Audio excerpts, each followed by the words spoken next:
Hello everyone, I am Rajesh Sharma. Welcome all of you in my channel Study Point. आज हम पढ़ेंगे past simple tense के usage. इससे पहले वाले वीडियो में हमने पढ़ा था प्रेजेंट सिंपल टेंस के यूजेज। आज हम देखेंगे पास्ट टेंस के यूजेज कि पास्ट सिंपल टेंस का प्रयोग किन किन कंडीशंस में होता है। पहली कंडीशन,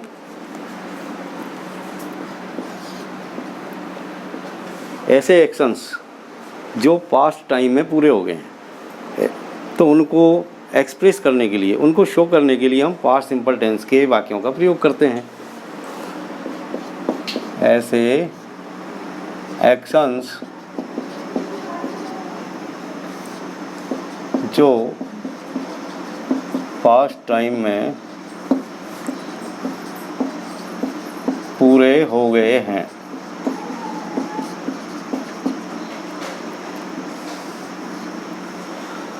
जैसे एग्जाम्पल लेते हैं अपन, Swami Vivekananda gave a discourse on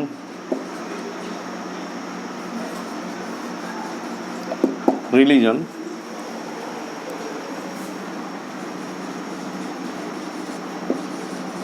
many years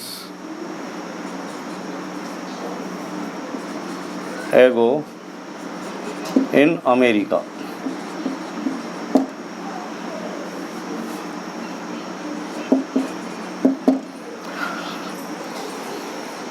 take this sentence. तो हम इसमें देखते हैं कि मैनी ईयर्स एगो यानी बहुत साल पहले। बहुत साल पहले मतलब अभी नहीं, बहुत साल पहले यानी भूतकाल इसमें स्पष्ट हो रहा है, पास्ट टाइम इसमें आ रहा है। तो ये सेंटेंस पास्ट सिंपल टेंस का है। और पास्ट सिंपल टेंस के यूज जो होते हैं वो पहली कंडीशन ये है कि ऐसे कार्य जो भूतकाल में पूरे हो गए हैं उनको शो करने के लिए हम पास्ट सिंपल टेंस का यूज करते हैं। पास्ट सिंपल टेंस का सेंटेंस ये क्यों है? क्योंकि इसमें क्रिया की सेकंड फॉर्म आ रही, वर्ब की सेकंड फॉर्म आ रही, V2 आ रही है यहाँ पर। तो V2 आई है और यहाँ पर एगो शब्द आया है। एगो भी इस बात को दिखाता है कि कोई कार्य पहले हुआ है। कहने का मतलब हर सेंटेंस के अंदर कहीं न कहीं कुछ ऐसे एडवर्ब्स आएंगे जिन्हें हम इंडिकेटर्स कह सकते हैं, जो इस बात को सुनिश्चित करेंगे कि दिया हुआ वाक्य पास्ट सिंपल टेंस का है। तो ऐसे बहुत सारे इंडिकेटर्स हैं, जैसे एगो है, जैसे एगो है, यस्टरडे है, एगो यस्टरडे। यदि किसी सेंटेंस के अंदर एगो आता है तो वो पास्ट सिंपल टेंस का वाक्य है। जैसे कि इस सेंटेंस में यस्टरडे आ रहा है तो वो पास्ट सिंपल टेंस का वाक्य है। इसी तरीके से यदि किसी सेंटेंस के अंदर वंस आ रहा है, वंस, जैसे once there was a crow, जैसा हमने पढ़ा, तो वो सब भूतकाल की बातें हैं। यानी भूतकाल में जब हम कोई स्टोरी सुनाते हैं तो वंस से शुरू करते हैं, तो वंस। और इसी तरह लास्ट शब्द, जैसे last week, last year, last month, last year, last week, last month. इसी तरह यदि पास्ट ईयर आ रही है लिखी हुई, जैसे इन 1950, इन 2015, यानी वो जो आज नहीं है, यानी पिछला जो गुजर गया है समय, पिछला जो सन है, जो ईयर है, यदि उसका कहीं उल्लेख आता है तो भी हम पास्ट सिंपल टेंस का ही यूज़ करते हैं। यानी पास्ट सिंपल टेंस का यूज़ का मतलब मेन वर्ब की सेकंड फॉर्म लगाते हैं। Past year, past year. यदि वाक्य के अंदर प्रीवियस आ रहा है, प्रीवियस शब्द, तो भी हम पास्ट सिंपल टेंस का ही यूज़ करते हैं, यानी मेन वर्ब की सेकंड फॉर्म लगाते हैं। जैसे कुछ और एग्जांपल्स देखिए, सी wrote a novel last year. Last year यहाँ पर इंडिकेट कर रही है कि कोई कार्य जो हुआ है वो भूतकाल में हुआ है, पास्ट एक्शन शो हो रहा है लास्ट ईयर से, इसलिए यहाँ पर क्रिया की सेकंड फॉर्म आई है रोट, राइट की सेकंड फॉर्म रोट। इसके अलावा और कुछ यूजेज हैं, जैसे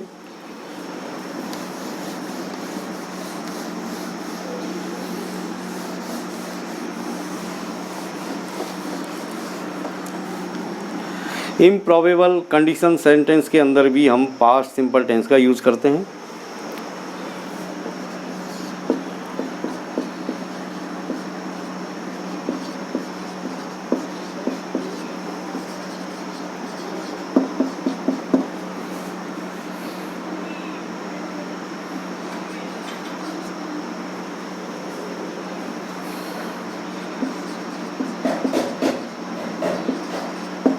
improbable conditional sentences.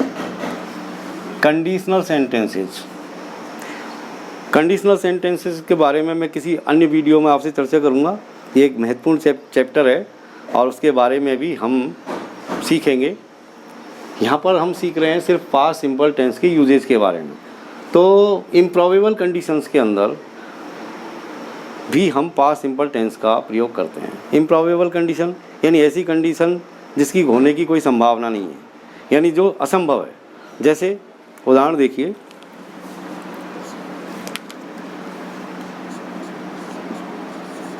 If you worked hard you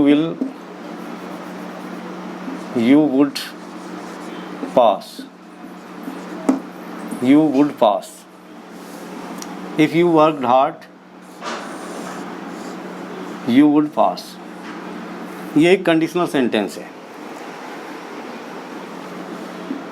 conditional sentence के अंदर एक शर्त होती है, एक कंडीशन होती है और एक तरफ रिजल्ट होता है।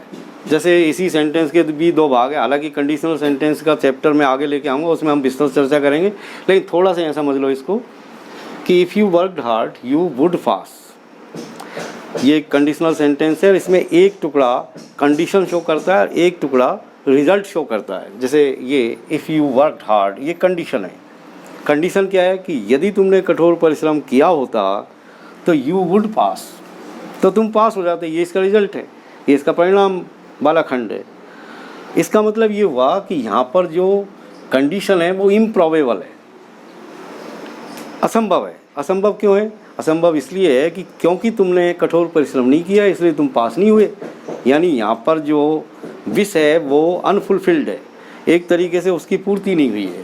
तो ऐसे सेंटेंस जो इम्प्रॉबेबल कंडीशंस के होते हैं उनमें हम पास्ट सिंपल टेंस का प्रयोग करते हैं। तो जहाँ भी इम्प्रॉबेबल कंडीशंस आए हमको वहाँ पर क्रिया की सेकंड फॉर्म लगानी है।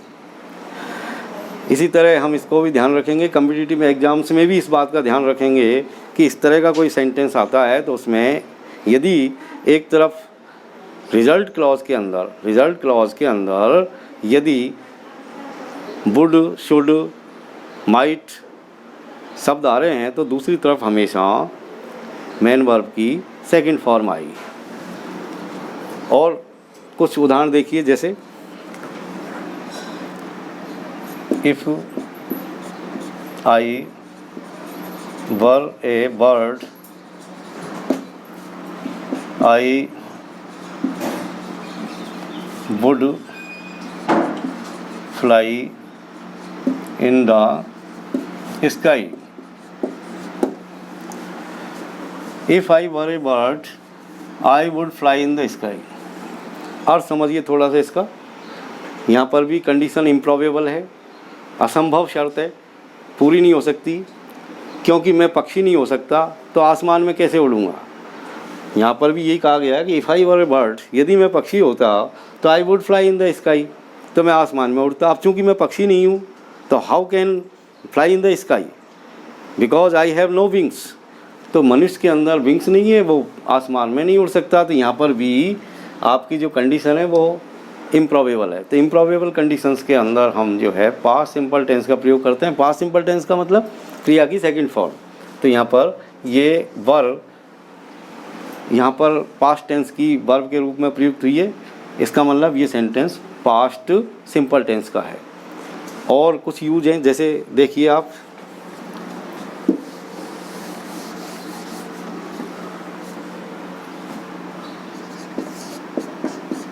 To show past habits,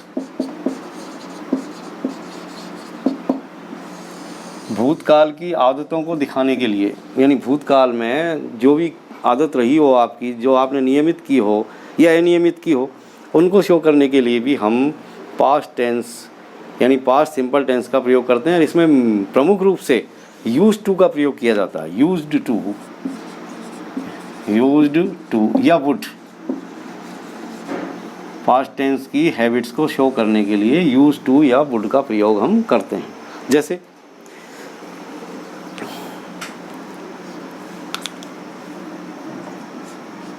I used to play cricket when I was a child. I used to play cricket when I was a child. जब मैं बच्चा था तो क्रिकेट खेला करता था। वुड के साथ भी हम इस सेंटेंस को बना सकते हैं। जैसे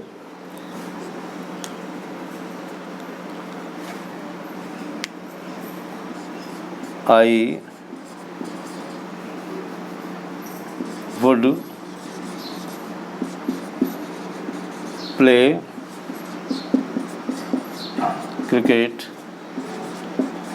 when I was a child। दोनों ही एक जैसे वाक्य हैं। I used to play cricket when I was a child. I would play cricket when I was a child। अर्थ दोनों का समान है कि जब मैं बच्चा था तो क्रिकेट खेला करता था, जब मैं बच्चा था तो क्रिकेट खेला करता था। अंतर क्या है? यानी यहाँ पर हमने वुड का प्रयोग किया है, ये भी पास्ट हैबिट शो करता है। यहाँ भी हमने यूज टू का प्रयोग किया है, ये भी पास्ट हैबिट शो करता है।